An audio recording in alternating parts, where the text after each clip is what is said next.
शाखेमध्ये आज मला बोलवण्यात आलं. मी पहिल्यांदाच त्यांना धन्यवाद देतो. राष्ट्रीय स्वयंसेवक संघाने पंचपरिवर्तन हा विषय गेल्या 2-3 वर्षांपासून अतिशय सिरियसली घेतलेला आहे.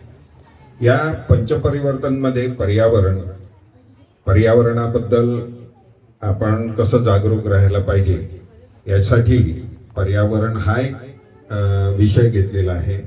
त्यानंतर समरसता म्हणजे सगळ्या जातींमध्ये किंवा धर्मांमध्ये कसं सलोखा राहील किंवा कसं अंडरस्टँडिंग राहील त्या दृष्टीने समरसता आणि कुटुंब प्रबोधन म्हणजे कुटुंबाची जी आता सध्याची अवस्था आहे आणि त्यामुळे जे काही दुष्परिणाम आपल्याला जाणवत आहे त्याबद्दल कुटुंब प्रबोधन हा शाखा स्तरावर हा विषय मागील 3 वर्षांपासून आलेला आहे. त्याच्यानंतर स्वदेशी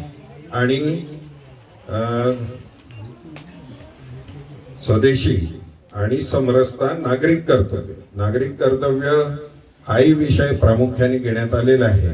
कारण आपल्याला नुसतं हेच माहीत असते की बा सरकारने हे नाही केलं, सरकारने ते नाही केलं, पण नागरिकांचेही कर्तव्य काही आहेत आणि ते प्रत्येकाने समजून घेतले पाहिजे. म्हणून नागरिक कर्तव्य हा विषय सुद्धा तेवढ्याच यांनी धडाडीने किंवा तेवढ्या सिरियसली संघाने घेतलेला आहे. आमचं जे कुटुंब प्रबोधन आहे त्या कुटुंब प्रबोधनाच्या ज्या 6 आयाम आहे कुटुंब प्रबोधनाचे, ते म्हणजे भाषा, भूषा, भुवन, भजन, भोजन आणि भ्रमण असं हे साधारण 6 भ आहे. आणि भाषा जी आहे आपली जी मातृभाषा आहे त्या मातृभाषेला पुन्हा चांगले दिवस यावे या दृष्टीने भाषा हा विषय तेवढ्या सिरियसली संघाने घेतलेला आहे. भाषा म्हणजे काय? आपली मातृभाषा म्हणजे मराठी. आणि आपण आपल्या पाल्यांना काही कारणाने नेहमी इंग्रजी माध्यमाच्या शाळेत पाठवतो, पण याच्यामुळे काय होत आहे की मराठी भाषेकडे दुर्लक्ष होत आहे. आता आपण जेव्हा लहान होतो त्यावेळेला मराठी भाषा ही किंवा आपल्याला जे सगळे विषय शिकवले जात ते सगळे मराठी भाषेतून होते आणि त्याच्यामुळे आपल्याला जे विचार आहे ते सहजगत्या मांडताना मराठी भाषेत विचार केल्यामुळे आपण त्या विषयाशी समरस होऊन जातो. आता कसं झालेलं आहे, मुलांना ना धड मराठी येत, ना धड इंग्लिश येत, ना धड हिंदी. पण मराठी भाषेमध्ये जेव्हा तुम्ही मराठी भाषा शिकता त्यावेळेला जे विद्यार्थी असतात किंवा जे बालक असतात ते चांगल्या तऱ्हेने मराठी भाषेत विचार करतात. इंग्रजी भाषा समजा प्रामुख्याने त्यांनी घेतली असेल तर ते विचार जे आहे, ती शब्दसंपदा जी आहे, ती शब्दसंपदा कमी असल्यामुळे त्या भाषेत विचार करण्याला थोडेसे रिस्ट्रिक्शन्स येतात. आणि म्हणून मराठी भाषा जी आहे ही मराठी भाषा मुलांना पहिलेपासून शिकवायला पाहिजे. आपल्या घरात तरी निदान मराठी बोलायला पाहिजे. मुलगा जरी इंग्रजी शाळेत जात असेल किंवा कॉन्व्हेंटमध्ये जात असेल तरी मराठी भाषा आपल्या घरी त्याला प्रामुख्याने शिकवायला हवी. मग ती कशी शिकवता येईल? जसं जसं मूल मोठं होत जाते तसं तसं त्याला वाचनाची आवड लावणं अत्यंत आवश्यक आहे.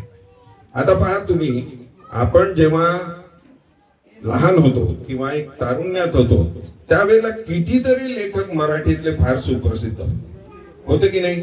पु ल देशपांडे होते, बापू काळे होते, गिरजा कीर होत्या.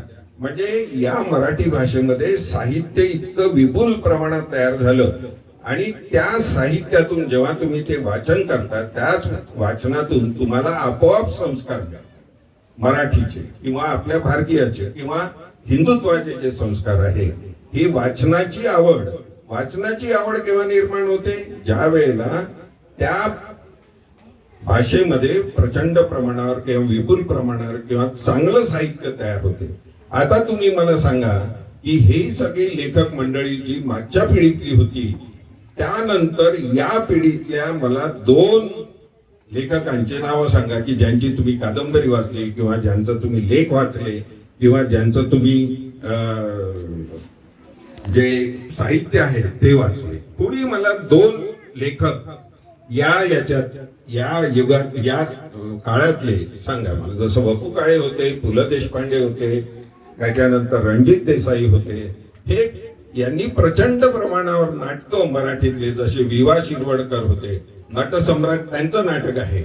आणि त्यानंतर मराठी साहित्याची गतीच खुंटल्यासारखी झाली. आणि म्हणून ज्या वेळेला तुम्हाला मराठी भाषेला पुन्हा दर्जा प्राप्त करून द्यायचा असेल तर मराठी भाषा ही घरात बोलली गेलीच पाहिजे, किंवा मुलांना मराठी भाषेतलं साहित्य मिळवूनच दिलेलं पाहिजे, तरच त्या मराठी भाषेचा समोर विकास होईल.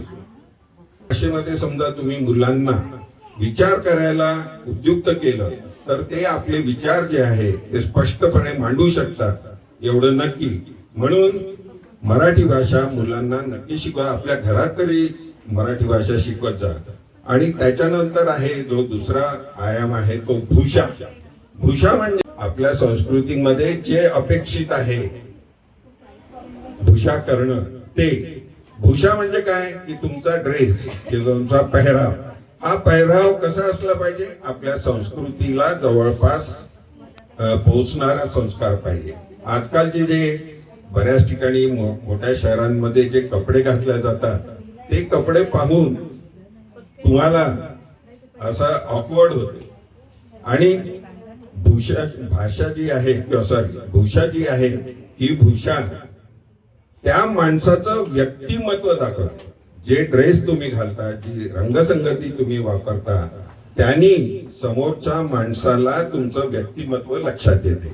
आणि म्हणून हे जे ड्रेस आहे हे आपल्या भारतीय संस्कृतीला अनुसरून किंवा त्या पद्धतीचे त्या अपेक्षित असलेले ड्रेस तुम्ही वापरायला पाहिजे असं मला वाटतं.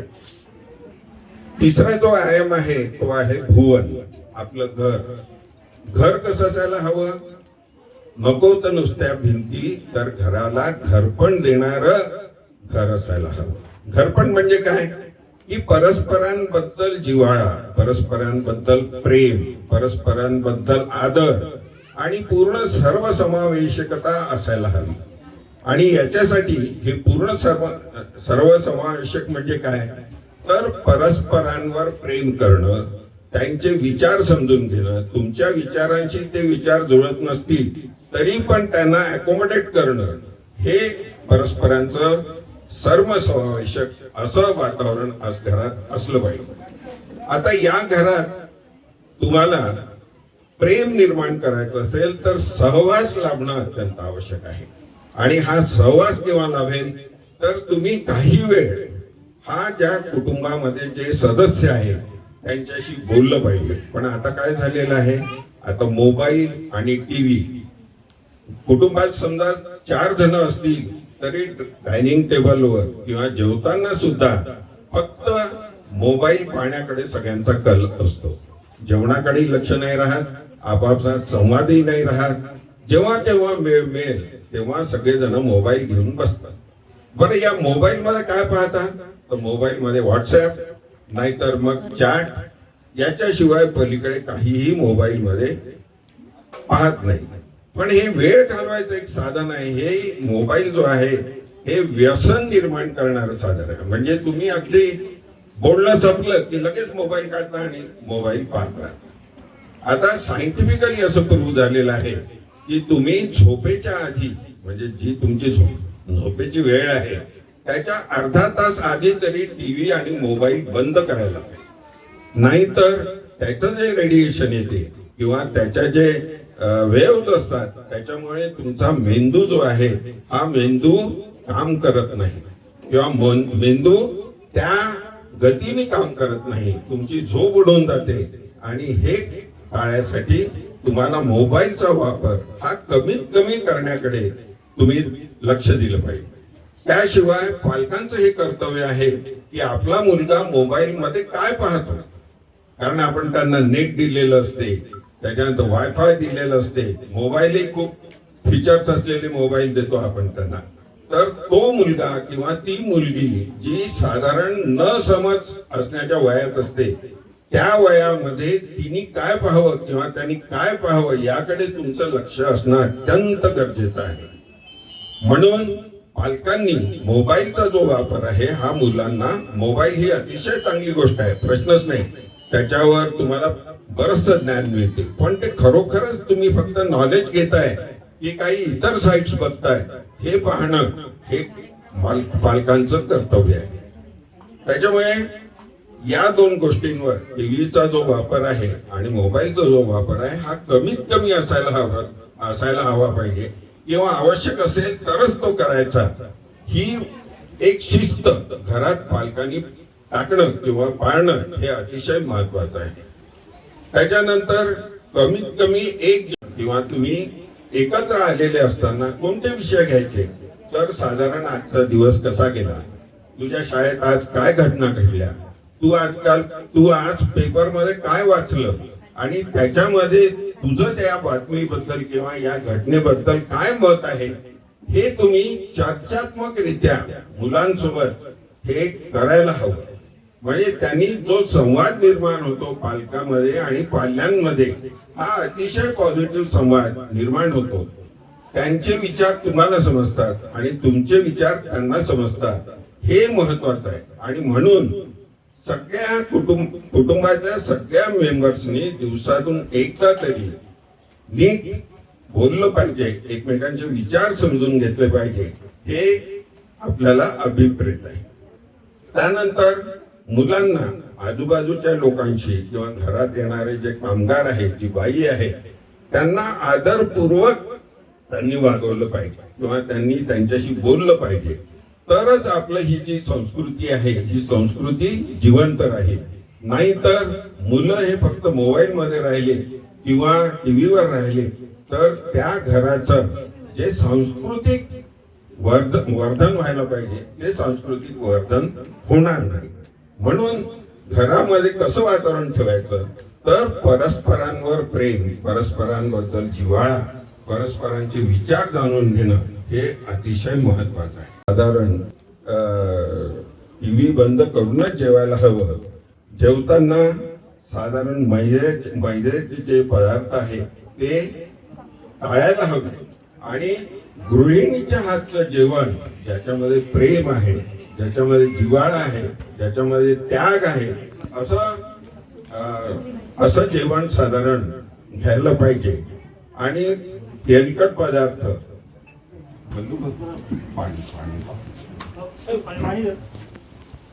तेलकट पदार्थ, अतिशय मसालेदार पदार्थ हे टाळायला पाहिजे. आणि बाहेर जेवणाची जी आपली संख्या आहे ही कमीत कमी मर्यादित करायला पाहिजे. बाहेरच्या जेवणातलं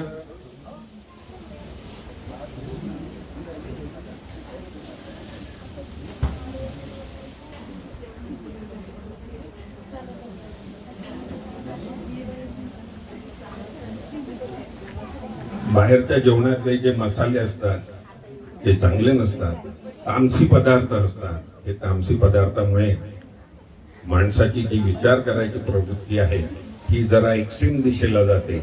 आणि म्हणून भोजन हे सात्विक असायलाच हवं. आणि भोजन करताना चावून भोजन करायला सांगायचं आहे, आरामात भोजन करायला सांगायचं आहे. आणि मुलांवर या गोष्टींचा खूप प्रभाव पडतो जेव्हा तुम्ही सगळ्या गोष्टी एका ठराविक विचाराने करता, तेव्हा भोजनाचा जो आनंद आहे तोही घेता येतो. आणि गृहिणी जी आहे, घराची जी गृहिणी आहे त्या गृहिणीलाही समाधान मिळते. चौथा पाचवा जो हे आहे आपला तो आहे भजन. मुलांना देवापाशी बसवायचं आहे, रोज रामरक्षा म्हणायला सांगायचं आहे किंवा मनाचे श्लोक म्हणायला सांगायचे आहे. आणि आपल्या घरात जे सण साजरे करतात, जरी ते काही विशिष्ट दिवशी करत असो किंवा काही देवाच्या नावाने समजा करत असो, तरी पण त्या मागचा कार्यकरण भाव, त्या मागची वैज्ञानिक दृष्टी ही तुम्ही त्यांना समजावून सांगायला पाहिजे. जसं सत्यनारायण आपण करतो, सत्यनारायणामध्ये काय आहे की सत्याची पूजा किंवा सत्याचं आचरण हे अपेक्षित आहे. पण हे आपण कधीच त्यांना समजावून सांगत नाही. मग आपल्याला फक्त ती कलावती माहीत असते, ती नाव माहीत असते आणि त्याच्यामध्ये ते सोन्याचं पाला झाला किंवा हिरवी सगळे हे झालेले आहे ती नाव बुडते आणि येणारे जे हे असतात कुटुंब प्रमुख ते नाहीसे होतात. हे सगळं फक्त रूप प्राप्त झालेलं आहे. आणि म्हणून आपण जे सण करतो त्या सणांचं महत्व, आपण ते का साजरे करतो, त्याच्या पाठीमागे काय भावना असली पाहिजे, हेही मुलांना समजावून सांगायला पाहिजे.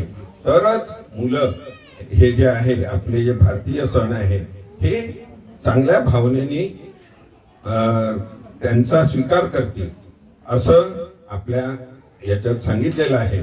आणि शेवटचा जो आहे आयाम तो आहे भ्रमण.